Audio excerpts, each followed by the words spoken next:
Perkenalkan, nama saya Megawati Nurmenola sebagai moderator. Saya Marius Bene. Saya sudah berubah. Baiklah, langsung aja kita mulai. Di mana dalam presentasi kali ini kita harus mengetahui dan kami ingin menyampaikan kepada teman-teman bagaimana dalam merancang perencanaan pembelajaran dan asesmen itu, maka kita perlu memperhatikan hal-hal yang perlu dilakukan oleh guru gitu. Sebelumnya dalam merancang pembelajaran dan asesmen itu terlebih dahulu akan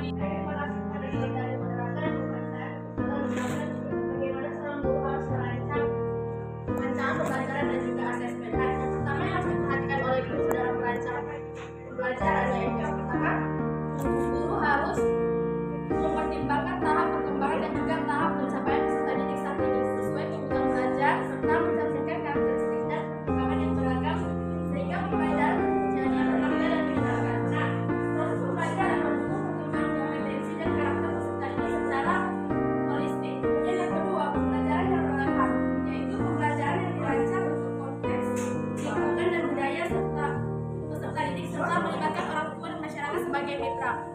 Yang ketiga, pembelajaran itu harus berorientasi kepada masa depan yang berkelanjutan. Yang keempat, pembelajaran bermakna adalah sebuah proses yang bertujuan untuk membangun pemahaman konsep dan pelajaran supaya bermakna. Proses ini bersifat aktif, konstruktif dan melibatkan peserta didik di dalam prosesnya. Nah, adapun pertimbangan yang dilakukan dalam merancang pola belajar bermakna antara lain yang pertama, pengetahuan yang akan dipelajari harus masuk akal bagi peserta didik, kemudian melakukan pendekatan yang berpusat kepada siswa, dan yang terakhir itu melibatkan banyak referensi dan sumber belajar, di mana siswa dapat belajar dari berbagai buku, majalah, jurnal, TV, internet, narasumber ataupun mentor lainnya. Saya kembalikan kepada moderator. Baiklah, demikianlah penjelasan dari perencanaan pembelajaran dan asesmen. Selanjutnya kita masuk ke dalam modul ajar. Nah, dalam modul ajar ini akan disampaikan oleh rekan kami, Pak Marius.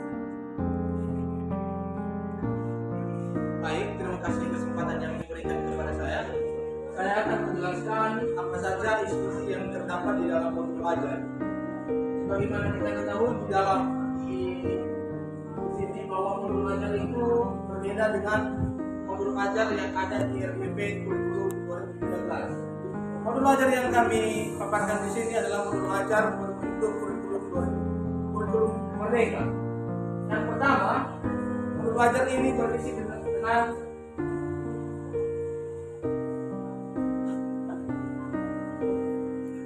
kedua, program keahlian, yaitu kita sebagai program studi PPKN, kita isi sebagai PPKN. Selanjutnya bidang studi atas baik, modul ajar ini terdiri dari yang pertama satuan pendidikan, di mana pada bagian ini kita akan mengisi lembaga sekolah yang tempat kita mengajar. Kedua, program keahlian.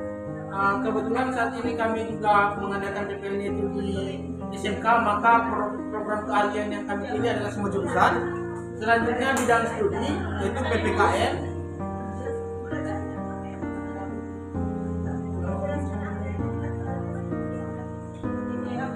Selanjutnya capaian pembelajaran. Dalam capaian pembelajaran ini terdapat beberapa sesuatu hal yang ingin kita capai ataupun tujuan pembelajaran yang ingin kita capai. Selanjutnya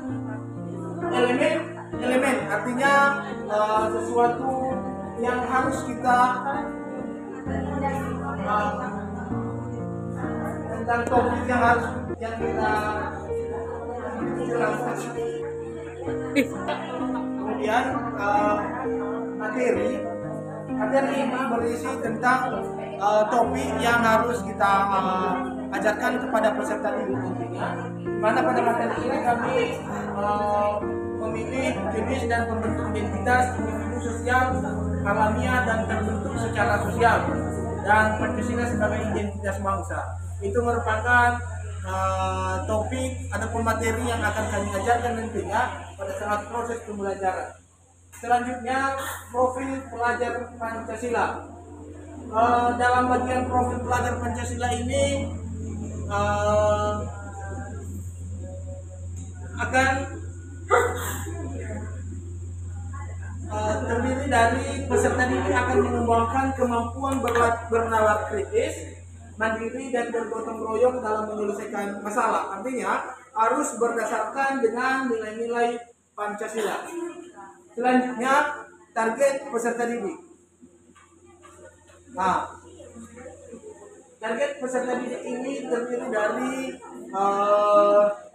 sesuatu hal yang harus dicapai oleh peserta didik dalam mata pelajaran yang diambil oleh guru.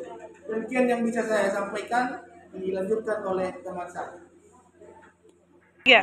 Baik, selanjutnya ada sarana dan prasarana, di mana ini merupakan sarana yang digunakan oleh guru dan siswa untuk mempelajari materi tadi. Selanjutnya ada mode pembelajaran. Mode pembelajaran ini mengacu pada bagaimana proses pembelajaran itu melaksanakannya. Ini bisa juga berkumpul atau pembelajaran jarak jauh dari maupun luring. Selanjutnya mode pembelajaran itu dikombinasikan sesuai alokasi waktu dan juga kondisi. Baik itu dari maupun luring. Selanjutnya metode pembelajaran akan dilakukan secara diskusi dan juga presentasi. Jumlah jam dalam per minggu yaitu 2 jam. Kemudian untuk penilaian tadi atau asesmen tadi terdiri dari 3. Yang pertama dia asesmen diagnostik, asesmen formatif dan juga asesmen sumatif. Kemudian media pembelajaran yang digunakan yakni proyektor, PPT, video pembelajaran dan juga internet. Selanjutnya ada juga tujuan pembelajaran. Di sini merupakan tujuan pembelajaran dari materi yang akan diajarkan pada saat jam pelajaran tersebut. Kemudian ada pemahaman bermakna. Di sini merupakan gambaran yang tepat mengenai materi yang dipilihnya melalui penguatan lingkungan serta elemen pembelajaran lainnya sehingga dapat membuka pengetahuan peserta didik. Selanjutnya ada pertanyaan pemantik. Ini pertanyaan pemantik ini guna memberikan pembukaan pola pikir siswa itu mengenai materi yang akan diajarkan. Jadi pertanyaan pemantik ini akan diberikan sebelum memulai pembelajaran. Kemudian yang ketiga selanjutnya itu persiapan pembelajaran. Di sini dalam persiapan tentunya guru akan membuat video pembelajaran sesuai dengan yang akan diajarkan dan akan dilanjutkan dengan kegiatan pembelajaran terbagi atas 3. Yang pertama dia ada kegiatan awal, yang kedua kegiatan inti, dan yang terakhir itu kegiatan penutup.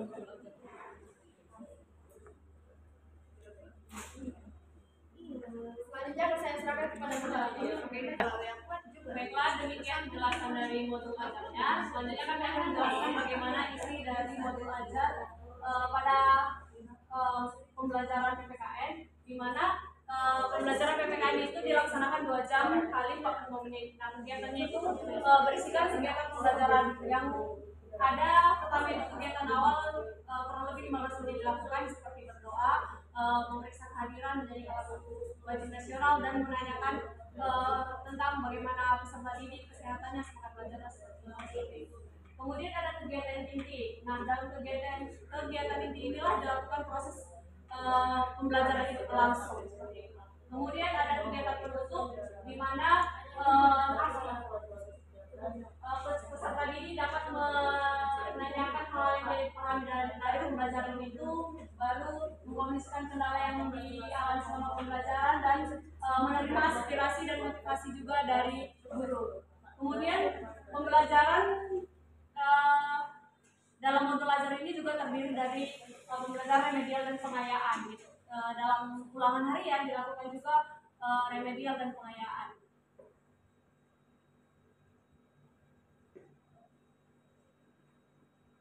Baik, seperti itulah kira-kira isi dari modul ajar ini. Nah, baik itu dalam kegiatan awal, inti, dan juga penutup. Nah, untuk selanjutnya itu ada refleksi dan lembar kerja peserta didik yang akan disampaikan oleh rekan kami.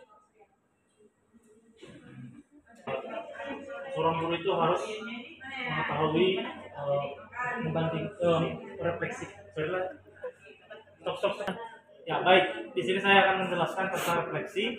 Refleksi gunanya untuk membandingkan pemahaman peserta didik di awal pelajaran, pertengahan, hingga akhir pelajaran untuk mengetahui apa kesulitan peserta didik dalam memahami pelajaran yang dilakukan oleh guru.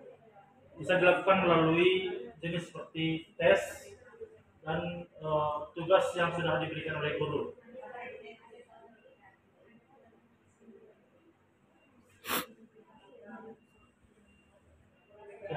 yang akan disampaikan oleh teman saya.